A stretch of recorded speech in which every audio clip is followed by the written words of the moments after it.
Only in a Disney movie could a drunk become the coach of a Pee-wee hockey team. Yeah. Well, soulmates, welcome back to another unfortunate case of movie. My name's SoulKeever. And I'm Astrid. And guess what? We just watched The Mighty Ducks on Disney Plus. I have not seen that movie in forever. You know what? Neither have I. And I decided to watch it on a whim a little while ago, and I enjoyed myself. And then I Yeah. just went online and discovered that the scores for this movie are disappointingly low. Shockingly so. But, Yeah. like, it's got a 25% or something on Rotten Tomatoes, and I couldn't believe that. He was wildly upset. He's texting me like, what is up with this? Like, is it blowing the world out of the water? No, but it's a good, fun movie. No, I mean, it's not going to win any Oscars, but not everything's got to be Oscar-worthy or anything like that. Yeah. It's just a good, fun movie, and it hits all the right beats. It's very formulaic, don't get me wrong, but it's a fun movie, and it's well acted. Well enough. Well enough. And it ties up most of the loose ends, except for one very prominent one.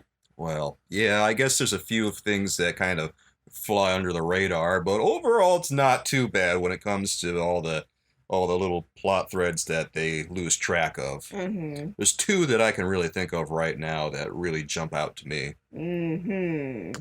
I only have beef with one of them, really. I think one is the limo driver, and then the other one is the kid who goes headlong right into a hockey goal. And gets carried off on a stretcher, and then we never hear if he's okay. To be fair, he appears in D2, the sequel. Okay, so he's okay. He's okay. Is that resolved? What if we hadn't made a D2? Well, then I guess we just have to deal with it. All hockey players go to heaven? Something like that. Harsh. Well, what did you think this movie was going to be like the first time you see it? I know we both watched this a lot throughout, our childhood and stuff, but what did you think this movie was going to be like first time you ever popped it in, or your mom popped it in, or whatever it was? Oh, first time I ever saw it, I knew it was going to be about like an underdog kids hockey team, but I thought it was going to be like your classic, work hard and then you get what you want sort of like theme, like you get what you work for. And then instead what I saw was this wildly irresponsible coach getting put in charge of these kids. It was like watching, if you've ever seen the Trailer Park Boys, it was like watching Ricky coach those kids in his like little trailer park ice rink. A wildly irresponsible coach. It was so bad. Assigned to this team by a wildly irresponsible judge. Yeah. Or is it his boss? I can't keep track of was the judge. who's assigning him to what. I feel like the judge assigned him to community service, and then his boss decided, you're going to do this. Yeah. So maybe this is on his boss. A little bit of both. I think his boss cut a deal with the judge. Yeah, he cut a deal. I don't think the judge realized what kind of deal it was. I'm not sure he did. There's a lot of shady adults in this movie. My God. It is so shady. These people, I can't believe these people are allowed around children. Right? That's how bad they are. This movie teaches children that adults are incredibly untrustworthy. All right. So I think the first time I saw this movie, I thought it was going to be like animated ducks and shit. Oh, you thought like the way what they did later on with the series. Yeah, what they did later on with the animated series, where they actually did turn them into animated ducks that I think played hockey. Yes. Well, it would make sense they played hockey. The ducks that played hockey. Yeah, I actually thought that this entire movie was going to be like animated, and I thought it was going to be like birds competing against like all other species on different teams and stuff. Like they'd be beating the piss out of a bunch of octopuses. And, that would have been fun. And then they'd go up against another team and crap on some penguins, maybe. Oh my gosh. Maybe they'd kick the shit out of some polar bears. Wow. I'm not sure this would all be a fair matchup. That would be an awesome movie, by the way. They should have done that. That would be an intense movie. I would love to see that movie. If they like reboot this, they should just keep Gordon Bombay on hand. He'd be like this huge jacked up duck. Oh my god. Like he pumps iron, and there's like a big montage where he's training, even though he's not actually playing on the team. Yeah. And he's just bumping up his guns. He's not doing any coaching at all. He's just lifting weights. He's just there for the aesthetic. Yes. Okay. And he's showing how intense these ducks are. Okay. He's psyching him out like they used that kid to psych out the team. Yeah. That's ridiculous. That would be an awesome movie. I would love to see that. I would watch that. I would watch that. I would too. All right. Well, let's go right into what this movie actually is. Because, there's a few surprises here. And once you rewatch it when you're an adult, you realize, oh, that's what's happening. Yes, you can tell this is, 1992, this movie? Yeah, this movie came out in 92, so it was a while ago. This was my God, 28 years ago. Yes. Holy crap. So it's like you can see some 90s culture in it, but you can also see a lot of 80s spillover in it. And especially, I think, in the way that they have the bullies portrayed. Oh, yeah. Because there's this point, where the adults bully the kids too, which is wild to me. There's this scene where this adult flips this kid over like a bully, and he's just shaking him, give me your candy. Man, and it's what the hell? God, back in the 90s, we were a lot more cavalier about the way we acted, I think. Right? And the adults are these kids can work it out on their own. So, these kids are not surprised at all that adults are bullies, and so then it doesn't surprise them at all when, the opposing team's coach is, an enormous bully. Yeah, well, speaking of that coach, I mean, that lead coach of the team, the Hawks. Yeah. I forget what his name is, but he's played by Lane Smith, who's been actually in a lot of stuff. He was in... Actually, 92 was a really good year for him because he was in My Cousin Vinny and The Mighty Ducks. Oh, two good ones for him. Yeah, then the next year it was pretty much all downhill because he was in Son-in-Law with Pauly Shore. Rough. Yeah, Coach Jack Riley is who Lane Smith plays. Okay, yeah, this guy, huge bully. Opening scene of the movie, you get, and even the announcer is kind of a bully, the announcer for this hockey team, because you see little Gordon Ramsay coming out to try and shoot the winning shot. Yeah, and no pressure on poor Gordon Ramsay here. Coach Riley tells him, hey, if you don't score here, you're not just letting me down, you're letting your whole team down. And and he's also implying you're letting your dad down because your dad died. Yeah, your dead dad who just died, you're going to let him down if you don't score too. So no pressure, 10-year-old child. He wishes he could be here to see you do this. Right? So he's skating up to do it, and you can hear the announcer lot riding on this kid, and then he shoots and it bounces off the thing, and the announcer just rips into this kid oh, he missed it, and the game-winning shot is gone. The Hawks lose. Oh, God. And it's the funniest thing because when he misses the goal, little Gordon Ramsay is out on the ice, and there's just this big spotlight like you see in a dream shining down on this very specific spot where he is on the ice. Right, where he fell to his knees in despair. Oh. And he held on to that for, God, 20 years, it looks like. Yup. Because by the time the events of this movie happen, I think he's 32 years old or something. Yeah, he looks like he's in his 30s. He's an established lawyer at a firm. And he's coaching these kids for community service because he got a DUI. Yeah. And the weird thing is that when they go into that room the first time to coach those kids and he sees all those banners up, that second place banner looks from his year. From his year, looks like it's still the worst thing that has ever happened to this man. Even though he just basically got partially fired from getting a DUI. He's there on community service. He's not technically fired. He's just on a leave of absence. He's on sabbatical or whatever. Yeah. Providing he finishes his community service. But your life ain't great right now. You got no driver's license because you lost it. So he has a driver assigned to him, a limo driver, of all things, assigned to him by the firm. Yeah, his that boss, can't have been from the court. Yeah, his boss actually cut a deal with the judge, and he's going to do probation and community service and, all that business. He can't drive for a little while, yada, yada. And it's the most unboss-like thing ever because he wants Gordon to learn the value of teamwork and sportsmanship and all that, because at the beginning of the movie when Gordon is doing all of his work as a lawyer, he's a complete dick. He treats the prosecuting attorney like a complete, twit.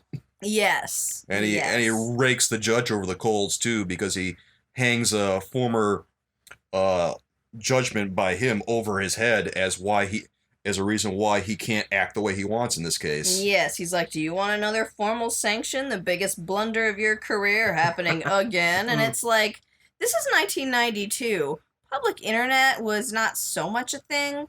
So he would have had to be digging through boxes of unsorted court records to find that. Oh, yeah, this man was really motivated. Right? Like, Yeah. that's an intense amount of time. Although I guess it's not like he had a whole lot else to do. He's not working anymore. Well, Or no, at that point he was. Yeah, so Yeah. what the hell? Don't get me wrong, the internet was a thing, but it wasn't that good of a thing yet.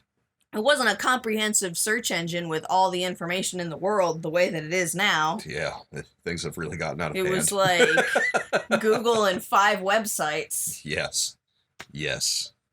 So, once Gordon goes and gets assigned to coach his hockey team, he goes out on to the ice where they're located to try and find them and meet them. Yeah. First thing they do is they feed a dog a can of chili and try to get it to poop so they can put it in a purse. Yeah, and I didn't get where they were going with that, but it was actually kind of funny because then they put $1 in the purse, they put the purse in the street. Yeah, you were just looking at that purse going, no one's going to pick that up. And I'm like, yeah, they are. They think there's going to be more money inside of there because they see that little dollar bill kind of hanging out. Yeah, okay, so at first I was like, do they think they're going to set the purse on fire like a bag of dog shit?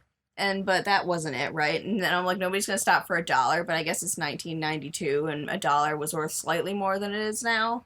But, like, the guy that stopped it, his car was halfway decent. What were you thinking? Probably just thinking there's going to be more stuff inside the purse. And then he gets pissed, throws it out the window. These kids are thrilled, but then they went out to watch it, so of course he knows it's them. And then a chase ensues, and the guy mid-chase falls on his nuts over a beam. Yes, because that's what you get for bullying children. What would he have done if he caught this kids? Probably shook him upside down like that other grown-up. Shake him down for candy? The 90s were wild. Oh, God. Yeah, crime was pretty bad in the 90s. Fucking hooligans. And the adult isn't really much better. Like Gordon, the coach, when he said he goes out on the ice to meet these kids, he means he made the limo driver drive out onto the ice. In a very literal sense. Yes. And of course, one of the kids his mom gets upset at Gordon for driving the limo out on the ice. Rightfully so. Because, the driver first looks back at Gordon like he's crazy when he says, drive out on the ice. Rightfully so. Right. And then the mom gets upset with him because he's driven out on the ice. Because one little crack, and that's it. Right? And he tries to come out there and be like, look, I know ice. And she's like, I don't care.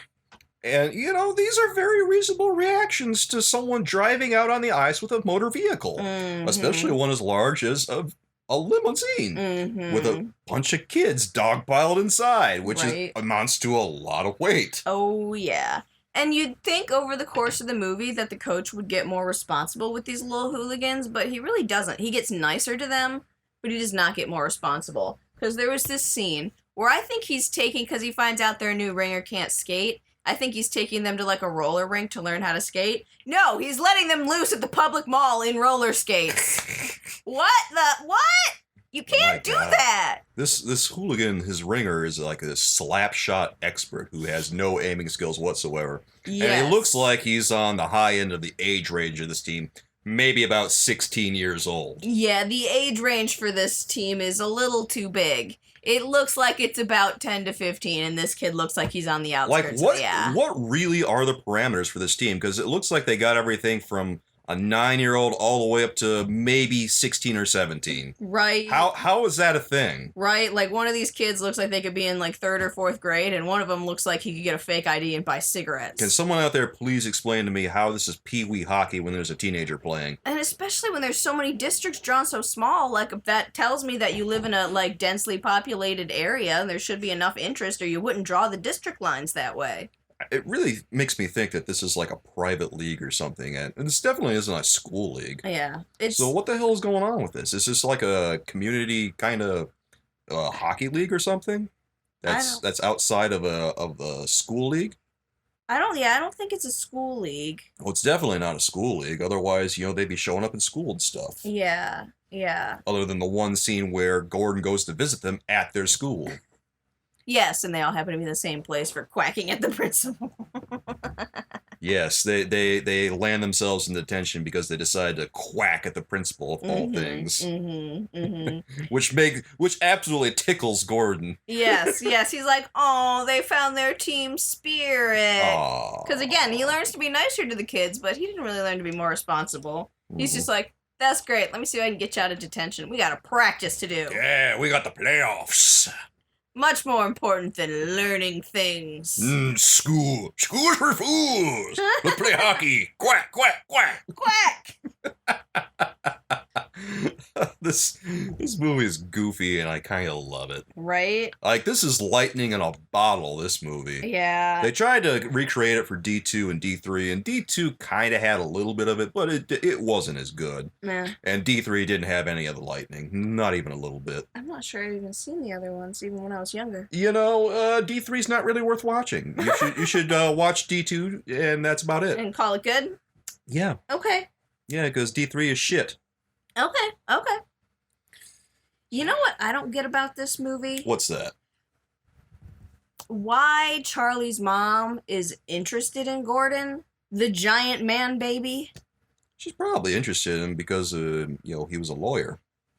Well, yeah, I guess. You know, he's Either got she money. just He sees can provide a dollar little bit of signs. financial support. Why do they gotta write the women characters so lazy? Why do we just have to be gold-digging single moms? I don't know. Why is that our only choice? And of course she has to have the string of losers in her past. Yes. Like, so that this kid has to be like, yeah, man, and if she hadn't had this slutty child, then these other men would have been interested. But as soon as they see me, they run for the hills. Oh, yeah, I know. And then you kind of get, like, they bring up, like, that he maybe had an abusive dad, because he's like, yeah, we left him. That's what she says, but it's real long ago, and I don't remember. But then they never, ever address that plot point again. Yeah, they gotta just bring it up and glaze over it just so they can skip right to the romance. Right? There's not really a lot of character development for each of the kids because there's so damn many of them. Yeah. So the most character development we get from any one kid is probably Charlie because, Bombay is trying to romance his mom.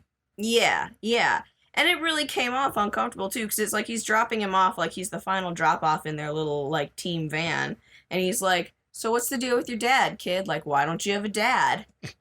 Well, I actually had a little question about like that from one of my coaches when I was in, like, high school. And was it uncomfortable? Yeah, it was a little uncomfortable because he wasn't really, like, asking where my dad was, but he wanted to give me some stuff because, he never saw my dad at any of the things. And, I had to tell him, God, it's not that he doesn't want to be here, it's that he's dead. Yeah. And he said, oh.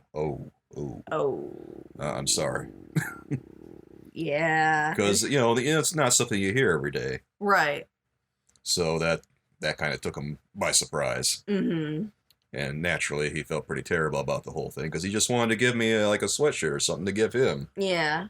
He wasn't trying to be malicious. Yeah.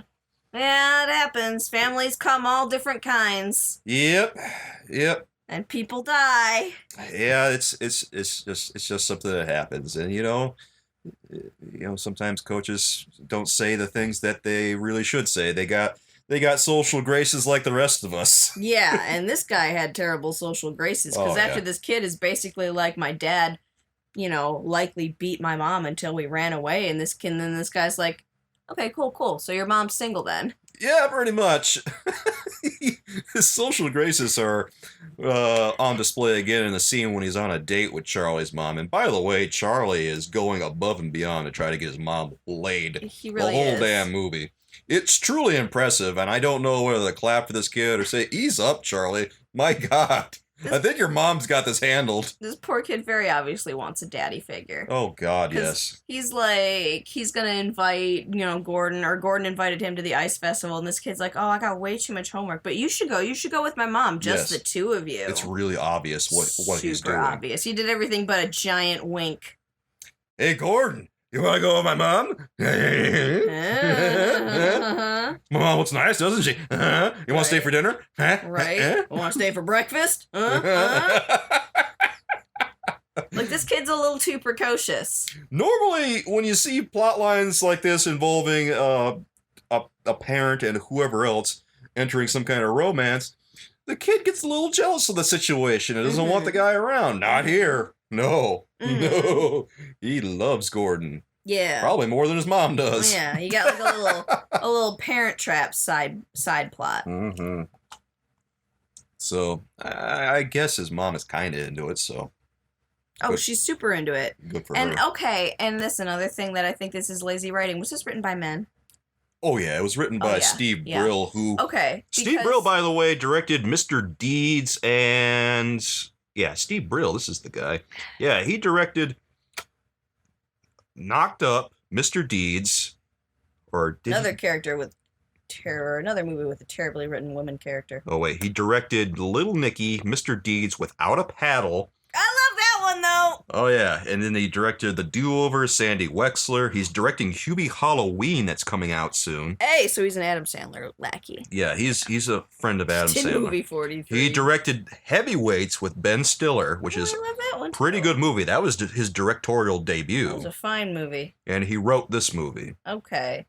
All right. So you can tell though that she wasn't written by anybody who's actually like a woman with kids. No. Because no lady with kids would be like, oh, what a sweet moment if she looks out the window and sees that the coach that's dropping her child off from hockey is tickling him on the sidewalk. Oh, let's play a tickle game. Like, this kid is like 10 years old. He's too old. What the hell? Yeah. What the hell? Yeah, that kind of thing was a little bit more innocuous back in the 90s, I think, or at least. Pedophiles were a thing in the 90s. Yeah, I know that. I'm just saying that it was portrayed as a little bit more innocuous. Okay. Nowadays, it's a little creepy. Yeah. Oh, you can't just be touching kids in their like midsection.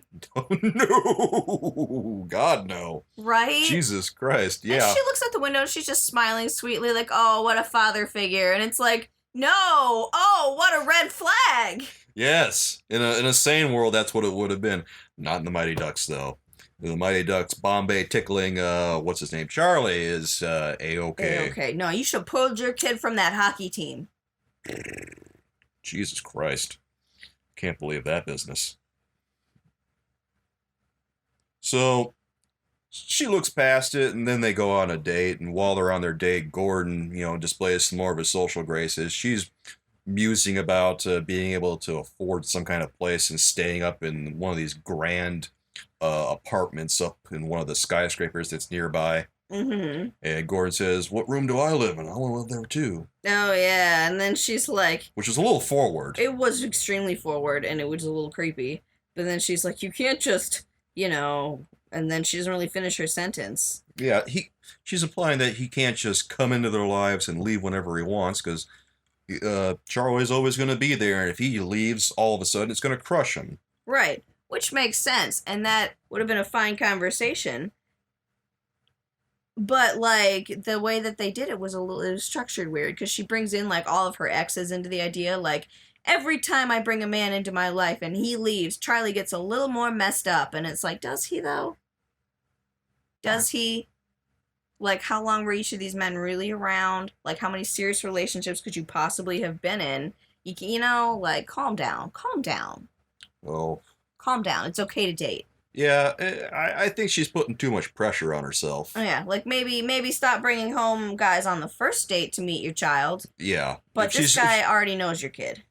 At this point, I mean, cat's out of the bag, he's already met the guy. They already know each other fairly intimately. Right? Considering that he coaches hockey. Yeah, like, so you're going to already have seen this kid frustrated, and he's already seen the adult frustrated. So, like, as far as, the hard part's over, they like each other. Yeah. As far as I'm concerned, that's pretty much a win. Just calm down a little bit. Calm down. This woman that plays Charlie's mom, she doesn't show up in D2. Like, a few characters don't show up in D2. They never invite us back. Yeah, well, We're the old baggy love interest by then. You need a here's fresh, sexy love interest. Here's the weird thing. She shows up in D3 Okay. with a different hair color. She's blonde in D3. Does she play the same person? Yes. Okay. She plays Charlie's mom. She's working at the same diner. Like, I'm guessing that she might have just asked like too much money or something for the sequel, and so they cut her character. And they're like, "Who do you think you are? Someone with a penis? Yes. You want equal pay? Yes. Who do you think you are, Emilio Estevez? Who was yet unknown." He was not. He was in the Breakfast Club like 10 years prior. He was in Repo Man. He was a star. You crackhead. Yet unknown. Yet unknown, my aching ass. I will pull up his resume right now, thank you, just to prove you wrong. Let's look at his filmography, shall we? Oh, No, he was a boy in Apocalypse Now. He was in The Outsiders in '83. He was Messenger Boy in Apocalypse Now. Don't blow that like it's something amazing. Still, that's a credit to his resume. But The Outsiders, that's huge. Repo Man, that was one of his first big roles when he was like 22. I'll give him Repo Man. Breakfast Club in '85. Maximum Breakfast Overdrive. Young Guns. Men at Work. And then finally he was in Mighty Ducks. So blow it out your ass. Okay, I'm just gonna say though that I've only heard of like half those movies. Doesn't matter. He's still in some big movies. He wasn't some nobody. I mean, he's no George Clooney. Shut up. You hack. I have opinions and I'm sharing them. You have opinions that come right out of your butt. Well, so do we all. Emilio Estevez is just a poor man's Ryan Reynolds. What? What? Said what? Wait, no, not Ryan Reynolds. Who's the other one? Ryan Gosling. Oh. Emilio Estevez is just a poor man's Ryan Gosling. See? Oh, that one makes sense. Fine. For the sake of moving this along, we'll go along with it. I win. So, while this team is getting their stride on, Gordon tries to emulate his former team, the Hawks, initially by trying to get them to chant along before the game, win, win, win. Yeah. And the team isn't really into it because, they're just facing the Hawks during their first game.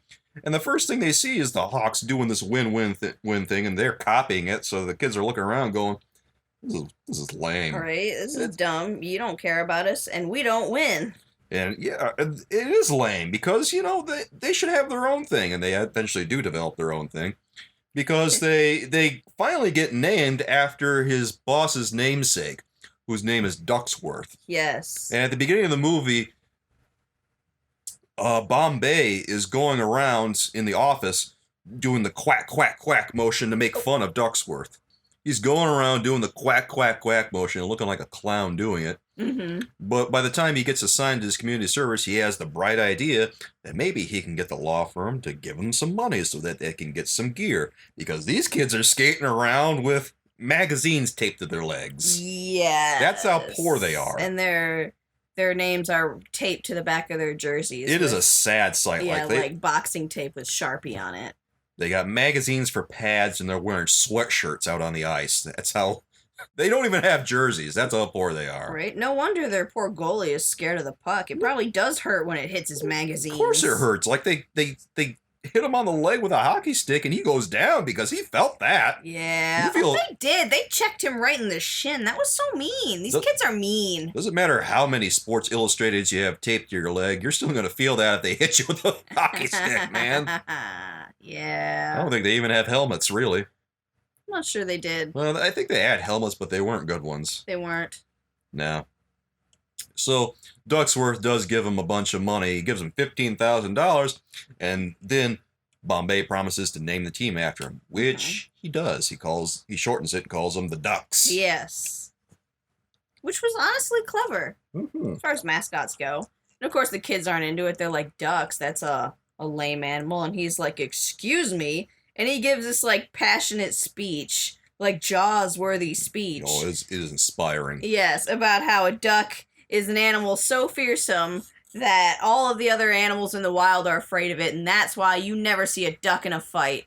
And like ducks, they fly together in the V formation. Yeah. And it's strong. Like, he really sells it, and then just to punctuate it so perfectly, he gets this big, mean enforcer kid, played by this 16, 17-year-old, to say, I'll be a duck. Right? Yeah, because he dramatically, he rips off his trench coat, and he's already wearing the uniform. I'm a duck. I'm proud to be a duck. Anybody else proud to be a duck? And then all these other kids are looking around going, well, shit, if this big mean bastard's going to be a duck, I'm going to be a duck too. Right? Because, are you tougher than this guy? I'm not tougher than this guy. Are you tougher than the kid who can break a car window with a slap shot from 50 feet away? No, you're not. It's really impressive power moves. Yeah. So they become the ducks, and then they start quacking. Yes. That's their battle cry. It's really intimidating, actually, to see these kids quacking. Yes, it's kind of like Vikings, how they used to like psych out the enemy. Be like, or like the Scottish people where they used to like moon people before they'd go. Yeah. Like you do something ridiculous and not necessarily very manly looking, but it freaks them out. You know what they should have done is they should have done like a Donald Duck impression before as their battle cry, where they just go, quack, quack, quack, quack, quack, quack, quack, quack. That would have been even funnier. I would have loved to see that, but they didn't do it, which doesn't make any sense. It's a goddamn Disney movie. Right. Where's the Donald Duck quack? Would have been funnier that way, but instead we got regular quacks. Quack, quack, quack, quack. Oh, I guess they just wanted the movie to be taken seriously. Yep. Yep. Whatever. Yep. So they get out there and they quack at people. And like we were saying earlier, at one point, like they're, getting rowdy in the classroom and they start quacking at the principal.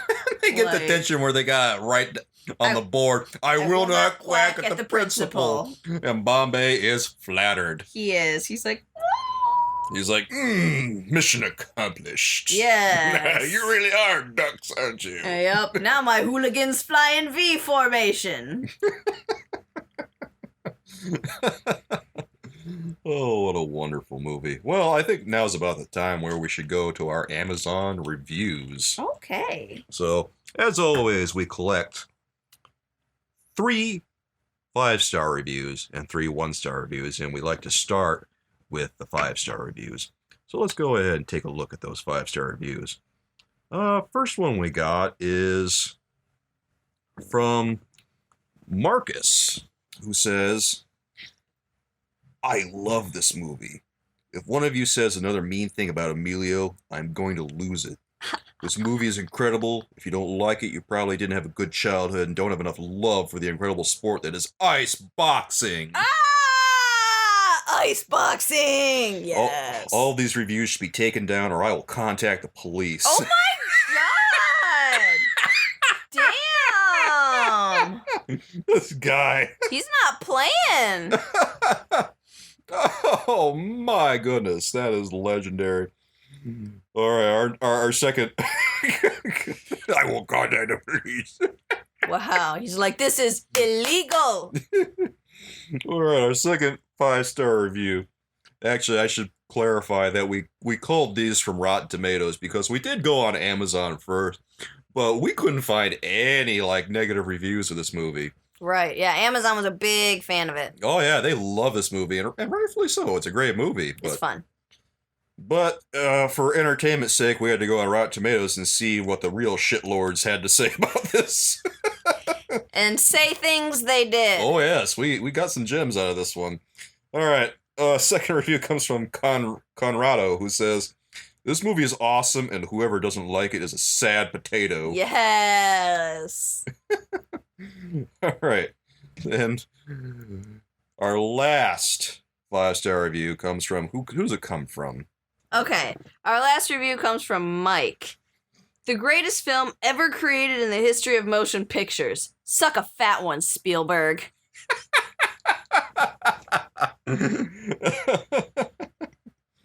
Well, that's about it for our 5-star reviews. Let's go ahead and take a look at the dissenting opinions who gave this a 1-star review. Terrible. Our first 1-star review comes from James, who says, no good, this one. A bunch of kids are rubbish at sports, and then they suddenly become good enough to win because that's how life works. Kids love winners, especially rubbish winners. It wasn't even entertaining as a kid. Keep clear. Wow. Damn, James. Also, though, yes, you practice at things and then you get better. Yes, it's shocking how that happens to work. That a lot of practice montages in this. It would be weird if they practiced and didn't get better. Yeah. All right, our second review comes from Paul, who says, more like the little fucks. Oh my god! That's so mean! Oh my god, these people. People are so mean. All right, and our last review comes from Christina. Hated it. My summer camp made us watch it every day for weeks. Awful. Well, I guess you would hate the movie if you had to watch it every day for weeks. Every day? Jesus Christ, what is this, like a torture camp? That camp may have been only had one movie. Oh, that's unfortunate. By summer camp. Okay, were you at a real summer camp, or did your parents just drop you off at the neighbor's house and call it summer camp? I think it might have been that one. Is I it think like- this might have been like a babysitter that they called a summer camp who was just like this older person who did it for cash on the side. It's like if you've seen Shameless, when Debbie has her little like summer daycare center, but like she's just a 12-year-old girl taking cash to keep your baby from dying. Yes, It's this is Summer what that camp. was. I am familiar with those kinds of summer camps. I think I might have actually been to one once. Was I not may a- have kind of ran one once. Oh, well, that's Not really ran. no. Well, we probably didn't realize what we were doing in the meantime. It was depressing in hindsight. Nah. Tragic. Good lord. So, what did we learn from this movie? Do you think? I learned never quack at the principal, Oh yes, if you quack at the principal, you're going to land yourself in detention. and you don't want that. Yes. And also, I learned never to leave middle schoolers alone in a classroom No. because all hell will break loose, and then the Quickly. quacks are going to break out. Yes. We'll go quackers. Yes. Yes. I learned that there's a lot of evil pee-wee hockey coaches. They're very cutthroat sports. I learned that the Pee Wee hockey coach will send another guy out to cripple a kid, Right? and apparently it's no big deal. They'll fist bump you if you do that shit. And then it's like when this kid gets carried on in a stretcher, he's like, yeah. What's wrong with this guy? If I send a kid headlong into a hockey goal, I'm just going to get 2 minutes in the penalty box. Oh my god. And I can't even believe they kept going with the game. It was absurd. How is that kid not thrown out? Like the one kid, the big kid, the 17-year-old gets thrown out of the game because he goes and dumps that kid into his team's box. Oh yeah. But this kid damn near cripples this other kid, and all he gets is 2 minutes in the penalty box because it's no Right? big deal. How is he not thrown out of the game? How is he not banned from the league? His parents paid for it. Yeah, reality makes a cameo. Help. That's depressing.